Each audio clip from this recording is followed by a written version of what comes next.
ಮೂರು ಹಂತದಲ್ಲಿ ಜನಾಕ್ರೋಶ ಯಾತ್ರೆಯನ್ನ ಹಮ್ಮಿಕೊಂಡಿದ್ವಿ.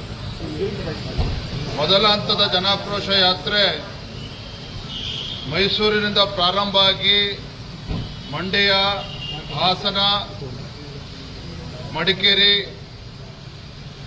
ಮಂಗಳೂರು, ಉಡುಪಿ, ಚಿಕ್ಕಮಗಳೂರು, ಉತ್ತರ ಕನ್ನಡ, ನನ್ನ ನಿಪ್ಪಾಣಿ ಮುಗಿಸ್ಕೊಂಡು ಇವತ್ತು ಬೆಳಗಾವಿನಲ್ಲಿ ನಮ್ಮ ಜನಾಕ್ರೋಶ ಯಾತ್ರೆ ಪ್ರಾರಂಭ ಆಗಿದೆ.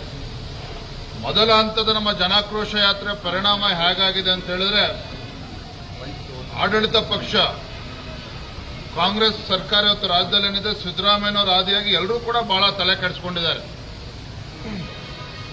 ಯಾಕೆಂತ ಹೇಳಿದ್ರೆ ಗ್ಯಾರಂಟಿಗಳನ್ನು ನೀಡಿದ್ದೇವೆ, ರಾಜ್ಯದ ಜನರು ಬಹಳ ಸಂತೋಷದಿಂದ ಇದ್ದಾರೆ, ನೆಮ್ಮದಿಯಿಂದ ಇದ್ದಾರೆ ಅನ್ನುವ ಭ್ರಮೆನಲ್ಲೇ ರಾಜ್ಯದ ಮುಖ್ಯಮಂತ್ರಿಗಳು ಇದ್ದರು.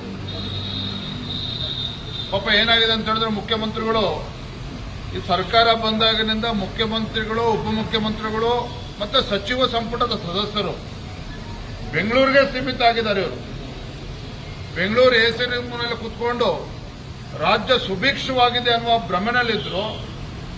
ನಾವಿವತ್ತು ರಾಜ್ಯ ಸರ್ಕಾರದ ಜನವಿರೋಧಿ ನೀತಿಗಳನ್ನ ಎಳೆಯಾಗಿ ಇವತ್ತು ನಾಡಿನ ಜನರ ಮುಂದೆ ಬಿಚ್ಚಿಡ್ತಕ್ಕಂಥ ಕೆಲಸ ಮಾಡ್ತಾ ಇದ್ದೇವೆ. ಈ ಬೆಲೆ ಏರಿಕೆಯ ದುಬಾರಿ ಸರ್ಕಾರ ಇವತ್ತು ರಾಜ್ಯದಲ್ಲಿ ಏನಿದೆ, ಈ ಬೆಲೆ ಏರಿಕೆಯ ಪರಿಣಾಮ ಆಗಿ ಮುಖ್ಯಮಂತ್ರಿ ಸಿದ್ದರಾಮಯ್ಯನವರ ಕಾಂಗ್ರೆಸ್ ಸರ್ಕಾರದ ಬೆಲೆ ಏರಿಕೆಯ ಪರಿಣಾಮ ಆಗಿ ನಾಡಿನ ಜನ ಎಷ್ಟು ತತ್ತರಿಸಿ ಹೋಗಿದ್ದಾರೆ, ಬೇಸತ್ತಿದ್ದಾರೆ, ಎಷ್ಟು ಆಕ್ರೋಶಭರಿತರಾಗಿದ್ದಾರೆ. ಇದು ನಮ್ಮ ಹೋರಾಟದ ಪರಿಣಾಮ ಮುಖ್ಯಮಂತ್ರಿ ಕೂಡ ತಟ್ಟಿದೆ. ಈಗ ಅವರಿಗೆ ಜ್ಞಾನೋದಯ ಆಗ್ತಾ ಇದೆ. ಹಾಗಾಗಿ ಏನಾದರೂ ಮಾಡಿ ನಮ್ಮ ಈ ಜನಾಕ್ರೋಶ ಯಾತ್ರೆ ದಿಕ್ಕನ್ನು ಬದಲಿಸಬೇಕು ಅಂತ ಹೇಳಿ ಅವರು ಕೂಡ ಕೇಂದ್ರ ಸರ್ಕಾರದ ವಿರುದ್ಧ ನಾಳೆ ದಿನ ಹೋರಾಟವನ್ನು ಹಮ್ಮಿಕೊಂಡಿದ್ದಾರೆ. ಅವ್ರು ಒಳ್ಳೇದಾಗಲಿ ಅಂತ ಹೇಳ್ತೇನೆ. ಆದರೆ ಇವತ್ತು ಸಹ ನಾನು ರಾಜ್ಯದ ಮುಖ್ಯಮಂತ್ರಿಗಳಿಗೆ ಆಗ್ರಹ ಮಾಡ್ತೇನೆ, ದಯವಿಟ್ಟು ನೀವು, ತಾವುಗಳು ಹಾಗೂ ತಮ್ಮ ಮಂತ್ರಿಮಂಡಲದ ಸದಸ್ಯರುಗಳು ಹಳ್ಳಿಗಳಿಗೆ ಬರಬೇಕು. ಬೆಲೆ ಏರಿಕೆ ಪರಿಣಾಮ ಯಾವ ರೀತಿ ಜನ ಪರದಾಡ್ತಾ ಇದ್ದಾರೆ, ಅವರ ಸಮಸ್ಯೆಗಳನ್ನು ಆಲಿಸ್ತಕ್ಕಂಥ ಕೆಲಸ ಮಾಡಬೇಕು. ನಿಮ್ಮ ಗ್ಯಾರಂಟಿ ಅಧ್ಯಕ್ಷಗಳಿಂದ ಆಗೋದಿಲ್ಲ. ತಾವು ಸರ್ಕಾರ, ಸಚಿವ ಸಂಪುಟ, ತಾವುಗಳು ಹಳ್ಳಿಗಳಿಗೆ ಪ್ರವಾಸ ಮಾಡಿ ಜನರ ಸಮಸ್ಯೆನ ಅರ್ಥ ಮಾಡ್ಕೋಬೇಕು ಅನ್ನುವ ಆಗ್ರಹವನ್ನು ನಾನು ಈ ಸಂದರ್ಭದಲ್ಲಿ ಮಾಡ್ತಾ ಇದ್ದೇನೆ.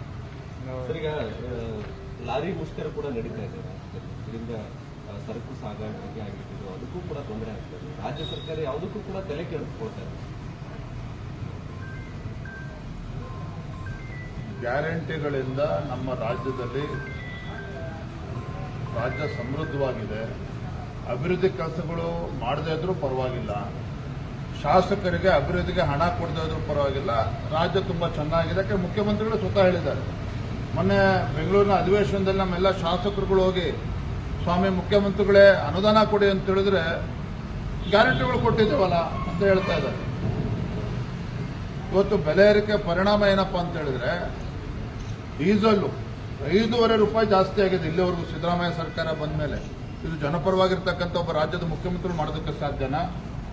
ಪೆಟ್ರೋಲ್ ಮೇಲೆ 3 ರೂಪಾಯಿ ಜಾಸ್ತಿ ಮಾಡಿದ್ದಾರೆ ಕಾಂಗ್ರೆಸ್ ಸರ್ಕಾರ ರಾಜ್ಯದಲ್ಲಿ ಬಂದ ಮೇಲೆ.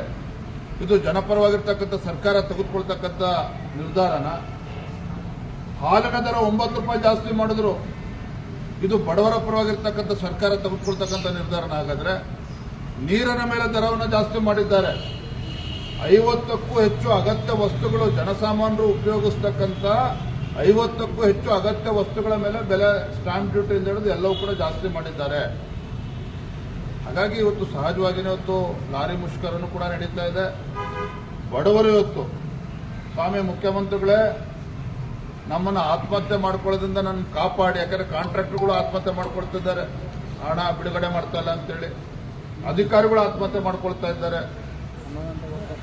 ಹಾಗಾಗಿ ಇವತ್ತು ಲಾರಿ ಮುಷ್ಕರ, ಈ ರೀತಿ ಅನೇಕ ಮುಷ್ಕರಗಳು ಇದು ಪ್ರಾರಂಭ ಆಗ್ತಾ ಇದೆ. ಈ ರೀತಿ ಒಂದು ಜನವಿರೋಧಿ ಸರ್ಕಾರ, ಬಹುಶಃ ಇಡೀ ದೇಶದಲ್ಲಿ ಸರ್ಕಾರ ಬಂದು 20 ತಿಂಗಳಲ್ಲಿ ತನ್ನ ಜನಪ್ರಿಯತೆಯನ್ನು ಕಳೆದುಕೊಂಡಿರ್ತಕ್ಕಂಥ ರಾಜ್ಯ ಸರ್ಕಾರ ಅಥವಾ ಮುಖ್ಯಮಂತ್ರಿಗಳು ಯಾವ್ದಾರು ಇಡೀ ದೇಶದಲ್ಲಿದ್ರೆ ಅದು ನಮ್ಮ ರಾಜ್ಯದ ಮುಖ್ಯಮಂತ್ರಿಗಳು ಸಿದ್ದರಾಮಯ್ಯನವರು, ನಮ್ಮ ರಾಜ್ಯ ಸರ್ಕಾರ ಕಾಂಗ್ರೆಸ್ ಸರ್ಕಾರ ಒಂದು ಜನಪ್ರಿಯತೆಯನ್ನು ಕಳ್ಕೊಂಡಿರ್ತಕ್ಕಂಥ ಸರ್ಕಾರ.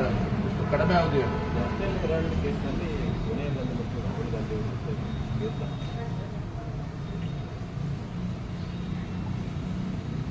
ಎನ್ಫೋರ್ಸ್ಮೆಂಟ್ ಡೈರೆಕ್ಟರೇಟ್ ಸಮಗ್ರವಾಗಿ ತನಿಖೆ ಮಾಡಿದ ನಂತರದಲ್ಲಿ ಸೋನಿಯಾ ಗಾಂಧಿ ಅವರು ಅಕ್ಯೂಸ್ ನಂಬರ್ 1, ಅದೇ ರೀತಿ ರಾಹುಲ್ ಗಾಂಧಿ ಅವರು ಅಕ್ಯೂಸ್ ನಂಬರ್ 2 ಏನ್ ಮಾಡಿದ್ದಾರೆ ಅದನ್ನು ಅನುಭವಿಸಲೇಬೇಕಾಗ್ತದೆ. ಕಾನೂನಿಗಿಂತ ದೊಡ್ಡವರು ಯಾರೂ ಇಲ್ಲ.